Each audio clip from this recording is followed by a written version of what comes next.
Partiendo del formato RAW original de la cámara, hemos guardado nuestra imagen en diferentes formatos, formatos con pérdida y formatos sin pérdida. Recordemos que los formatos con pérdida son aquellos que hacen que el archivo pese menos, es decir, ocupe menos espacio en disco, pero la información no se va a poder recuperar ni vamos a poder tener nunca la información del original. Y los formatos sin pérdida, en teoría, son aquellos que van a mantener toda la información. Digo en teoría porque ahora veremos cómo formatos típicos sin pérdida podemos hacer que también tengan esa pérdida. Los formatos con pérdida son el formato PNG, el formato JPG y el formato GIF. Todos ellos están orientados a Internet. Si vemos el formato GIF, vemos cómo la imagen pesa 7,46 megas, cuando el original estaba cerca de los 28 megas, con lo cual ha reducido considerablemente la información que poseíamos en nuestra imagen.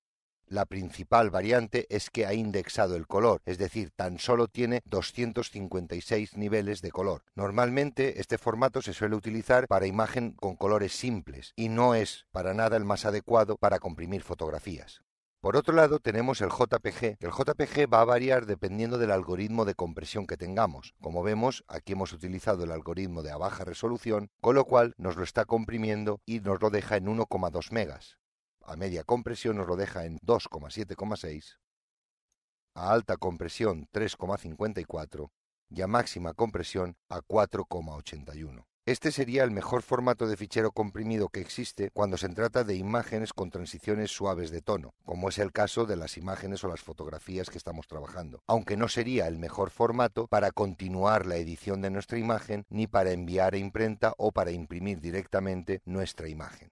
Por otro lado está el formato PNG. Como vemos, este ha comprimido bastante menos, tiene 20,77 megas. También está en RGB. Este formato es un formato nuevo para la publicación de imágenes en Internet y aúna las ventajas tanto del formato GIF como del formato JPG. El inconveniente que tiene es que aún no está muy extendido dentro del mundo de la informática, pero tampoco sería el mejor formato para guardar nuestras imágenes después de haber hecho las variaciones o los retoques pertinentes, y sobre todo no sería el mejor formato para enviar a imprimir las diferentes fotografías que tuviéramos. Vayamos al formato PSD. Como vemos, el formato PSD ha aumentado en lugar de reducir el peso total del archivo. Ya tiene 32,83 megabytes. Eso es debido a que el formato DNG no está editado todavía, no tiene ningún tipo de característica ni tiene incrustado ningún perfil. Sin embargo, cuando nosotros ya abrimos nuestra imagen y la guardamos con otro formato, le asignamos un perfil de color y le asignamos una serie de características que nos van a permitir editar esa información. El archivo RAW no las tiene, es por eso por lo que en PSD ocupa más espacio que directamente en el formato RAW nativo, que es el formato puro de la cámara. Este sí que sería un buen formato para almacenar nuestras imágenes y en cualquier momento volver a hacer procesos de retoque en ellas. Y por otro lado tenemos el formato TIFF. El formato TIFF, como podemos observar, también aumenta la información o el peso en disco de esta imagen. Todavía lo aumenta más que el formato PSD.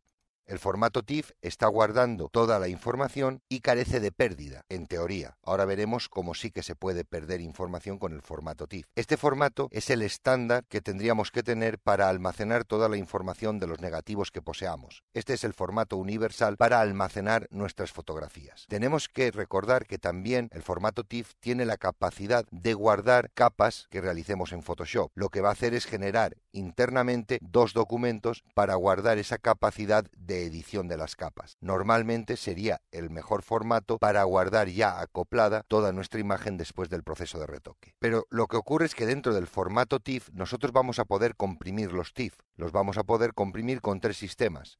LZW, vemos cómo ha reducido el peso. Formato ZIP reduce un poco más y formato JPG que reduce muchísimo más. Tenemos que tener en cuenta que estas reducciones, aunque se diga que el formato TIFF es un formato sin pérdida, si en un momento dado nosotros decimos que comprima la información, sí que va a generar esa pérdida de información. Para ello vamos a Photoshop y tenemos abiertas estas cuatro imágenes TIFF. Si yo me acerco a diferentes zonas, por ejemplo, vamos a acercarnos a esta zona de aquí, veamos cómo en este formato, que es el formato guardado como JPG, estoy viendo claramente la pérdida que ha hecho. Estoy viendo las matrices de compresión que utiliza el JPG. Vamos ahora a visualizar otra zona de nuestra imagen.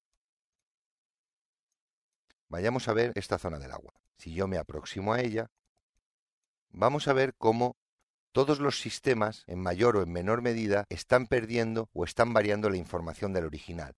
En el que más visible se hace es en este, que es el formato JPG, que es el de mayor compresión. Pero en estos otros dos formatos podemos ver los cambios de tonalidad que se producen en estas zonas.